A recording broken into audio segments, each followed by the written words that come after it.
केवल उत्तर प्रदेश की आबादी और 24 करोड़ के आसपास पूरे पाकिस्तान की आबादी है। नेपाल देश है, नेपाल की आबादी 3 करोड़, उत्तर प्रदेश की आबादी अकेले 24 करोड़, यानी उत्तर प्रदेश में 8 नेपाल देश बन जाएगा। अमेरिका की तुलना करो, अमेरिका की आबादी 34 करोड़ और उत्तर प्रदेश की आबादी 24 करोड़, यानी इतना बड़ा अमेरिका भारत से 5 गुना बड़ा। उत्तर प्रदेश से केवल 10 करोड़ ज्यादा आबादी अमेरिका की मानी जाती है। तो सबसे ज्यादा प्रधान सरपंच उत्तर प्रदेश में है, करीब 74-75 हजार। पूरे भारत का मिलाकर के 5 लाख गांव और साधु महात्माओं का अनुमानित आंकड़ा है इस समय भारत में 1 करोड़ साधु महात्मा बताए जा रहे। 1 करोड़ 100 लाख के बराबर। 100 लाख माने 1 करोड़ होता। 5 लाख गांव और 100 लाख साधु।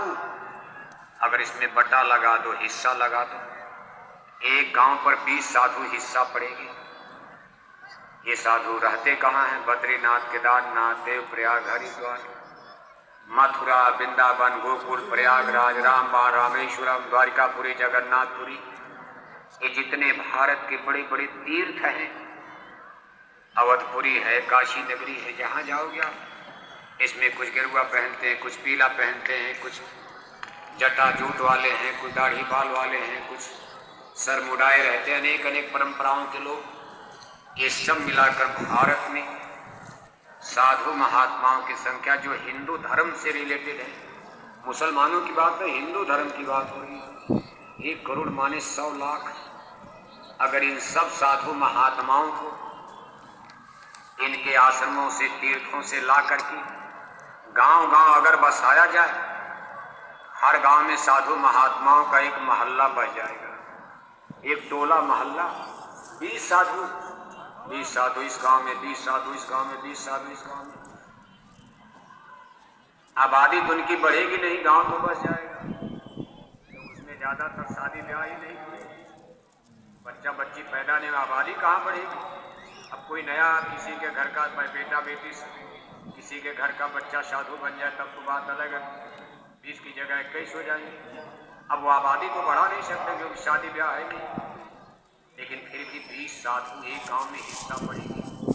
बताओ, एक गांव में 20 साधु, अगर 20 साधु एक गांव को गोद ले लें, एक गांव को गोद लेकर के जो रोज सुबह अलग जगह में 1 घंटा गांव में फेरी निकालें, बस ये भारत की धरती स्वर्ग बन जाती, राम राज आ जाता।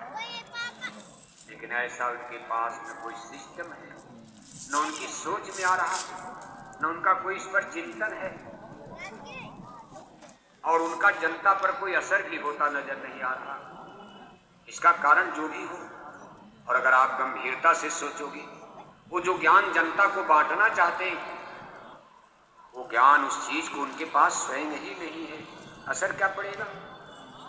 तो रामायण के दोहा चौपाई का असर, रामायण तो रोज सुनते हो आपके गांव में कथा होता है, प्रवचन होता है, बड़े बड़े धार्मिक अनुष्ठान होते हैं, कर्मकांड होता, तीज त्योहार, व्रत उपवास, कभी जन्माष्टमी, कभी दशहरा, कभी दिवाली।